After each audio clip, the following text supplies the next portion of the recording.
90 വയസ്സായ പ്രായം ചെന്ന മനുഷ്യരെ ഇത് 60 വയസ്സിലേക്ക് കൊണ്ടുവരുന്ന പാൽമുതുക്ക് പൊടിയാണ്. ഇതിനും വരുന്ന ഇതിനെല്ലാം പുരുഷന്മാരും പെണ്ണുങ്ങളും വരും. ആരോഗ്യശൈലി ലൈംഗിക ശക്തിക്ക് ഒക്കെ ഉള്ള സാധനമാണ്. കുട്ടികളെ ജനിക്കാത്തൊരു കുട്ടികളൊക്കെ ജനിക്കും. അങ്ങനെയുള്ള സാധനമാണ്. ഈ സാധനമാണ് വിലഹീനതയ്ക്കുള്ള സാധനമാണ്. വിലഹീനതയ്ക്കുള്ള പൊടിയാണ് അതിന് കാണിക്കുന്നത്. കാണാം, ഇതാണ് വിലഹീനത. ഇതാണ് പാൽമുതുക്ക് കിഴങ്ങ് പൊടി. ഇതുണ്ട്, ഇതാണ് സംഭവം. ഇതെല്ലാം വാങ്ങിക്കൊണ്ട് പോകുന്നത്. അത് തന്നെ ആരോഗ്യശൈലി ലൈംഗിക ശക്തിക്ക് ഒക്കെ ഉള്ള സാധനമാണ്. കുട്ടികളെ ജനിക്കാത്തൊരു കുട്ടികളൊക്കെ ജനിക്കും. അങ്ങനെയുള്ള സാധനമാണിത്. ഇത് 1 ഗ്ലാസ് പാലും 1/2 ഗ്ലാസ് വെള്ളവും ചേർത്ത് 1 സ്പൂൺ പൊടി ചേർത്ത് കാച്ചി കുടിക്കണം. തിളപ്പിക്കണം. അത് കാച്ചണം. കാച്ചി കുടിക്കുക. ഇതിനകത്ത് ഉണങ്ങാൻ പച്ചയാണ്. ഇത് ഉണക്കിയിട്ടാണ് പാൽമുതുക്ക് പാലിൽ പുഴുങ്ങുന്നത്.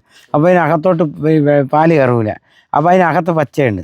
അല്ലെങ്കിൽ ഈ പാലിൻ്റെ മുകളിൽ കാച്ചിട്ടൊഴിച്ചാലേ പൗഡർ കണക്ക് പൊടി പറന്നു പോകും. മുകളിലേ നിൽക്കും, താഴൂല. കാച്ചുമ്പോൾ അത് കലങ്ങി അങ്ങ് ചേരും. മെയിൻ സാധനം ആക്കുറിൻ്റെ പരിപ്പ്, പാൽമുതുക്ക് പൊടി, കിഴങ്ങ്. ഇത് പാൽമുതുക്ക് പച്ചയിട്ടത് വാഴത്തോട് പോലെയുള്ള ഇത് മൊത്തം നാരും ചകിരിയാണ്. ഇത് നമ്മൾ മില്ലിൽ അങ്ങാടി പൊടിക്കുന്ന മില്ലിൽ പൊടിച്ച് തരും.